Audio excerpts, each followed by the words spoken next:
ननकू ने देखा कि एक सुंदर युवती नदी में स्नान कर रही है। वह युवती नहाकर पानी से बाहर आई और फिर उसने बुढ़िया की खाल पहन ली। यह दृश्य देखकर ननकू दंग रह गया, परंतु उस युवती की सुंदरता ने उसे इतना मोहित कर लिया कि उसने उसी क्षण निश्चय कर लिया, मैं इसी युवती से विवाह करूंगा, चाहे कुछ भी हो जाए। ननकू ने सुनैना की रोटियां उसके खेत में एक पेड़ के नीचे रख दी और चुपचाप अपने खेत लौट आया।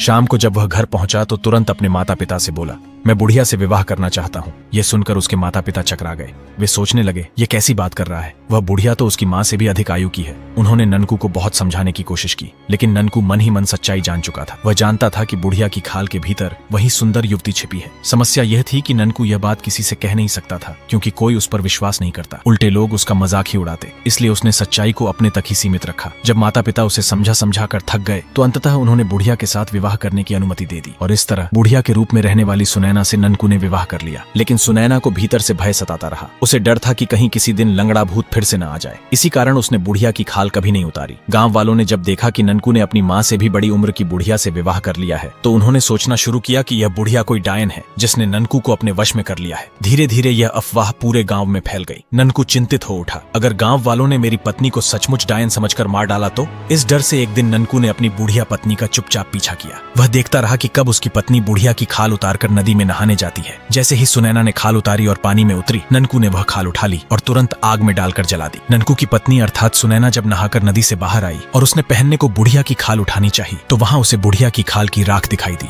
इतने में ननकू भी सामने आ गया। ननकू ने पूछा, तुम इतनी सुंदर होकर भी बुढ़िया की खाल में क्यों रहती थी? सुनैना ने कहा, लंगड़े भूत के डर से। और फिर ननकू को अपना पूरा किस्सा कह सुनाया। ननकू ने सुनैना को आश्वस्त कराया, अब तुम्हें लंगड़े भूत से डरने की आवश्यकता नहीं है। मैं भूत प्रेत भगाना जानता हूँ। अब लंगड़ा भूत तुम्हें कभी तंग नहीं करेगा। इसके बाद सुनैना और ननकू गांव लौट आए। गांव लौटकर ननकू ने सुनैना के बारे में पूरे गांव वालों को बताया। गांव वाले यह जानकर खुश हो गए कि सुनैना कोई डायन वायन नहीं है, वह तो एक सुंदर युवती है। सुनैना और ननकू सुखपूर्वक जीवन व्यतीत करने लगे। एक दिन गाँव में एक चूड़ी बेचने वाला आया। गाँव की सभी स्त्रियां उससे चूड़ी खरीदने पहुंची। सुनैना भी गई। चूड़ी वाले ने सभी स्त्रियों से चूड़ी के पैसे लिए, परंतु सुनैना से पैसे नहीं लिए। इस पर सुनैना को संदेह हुआ। उसने चूड़ी वाले से कहा, चूड़ी वाले सुनो जरा, पैसे क्यों न लिए भला? चूड़ियां दी तो दाम तो लो, बात छिपाकर मौन न रहो। चूड़ी वाले ने उत्तर दिया, तुम्हारी कलाइयां मेरी पत्नी की कलाइयों की तरह सुंदर हैं। और फिर क्या हुआ, कहानी का अगला भाग जानने के लिए चैनल को सब्सक्राइब करके कमेंट में नेक्स्ट पार्ट जरूर लिखें।